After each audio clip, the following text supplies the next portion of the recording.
Emmy burger சாப்பிட்டு ரொம்ப போர் அடிச்சிருச்சா? வீட்டில் எப்படி சிம்பிளாக பர்கர் செய்யுதுன்னு நான் கற்றுக் கொடுக்குறேன். ஒரு பேனில் கொஞ்சோண்டு எண்ணெய், கொஞ்சோண்டு கார்லிக், கொஞ்சோண்டு அனியனு நல்லா அப்படி டோஸ்ட் பண்ணிக்கோங்க. அப்போ எண்ணெய் மாதிரி கொஞ்சம் சீனும் போட்டுக்கோங்க.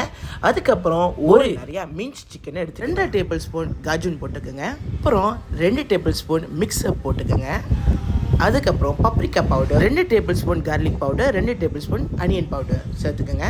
பெட்டியை பிடிக்கிறதுக்கு கொஞ்சம் துப்பம் கண்டு போட்டுக்கோங்க. அடிஷ்னல் ஃப்ளேவருக்கு லியா பெரிஸ் ஊற்றிக்கிங்க. நீங்கள் கொஞ்சம் சிக்கன் பவுடர், கொஞ்சம் உப்பு, கொஞ்சம் ஒயிட் பெப்பர், கரெக்டான அளவுக்கு நீ டியூப்னு ஒன்று இருக்கும் பாருங்கள், சோப்பு கடையில், அதை ஃபாலோ பண்ண மாதிரி ஒரு முட்டை ப்ளக் அப்படின்னு போட்டுருங்க. ஸோ உங்கள் கை பக்குவம், நீங்கள் பிழையரில் தாங்க அந்த ஃப்ளேவர் இருக்குது. அதுக்கப்புறம் நம்ம ஸ்டார்ட் பண்ணோம்ல, அந்த அனியன் போட்டு கொஞ்சோண்டு ஆயில் ஊற்றி நல்லா பிசைங்க.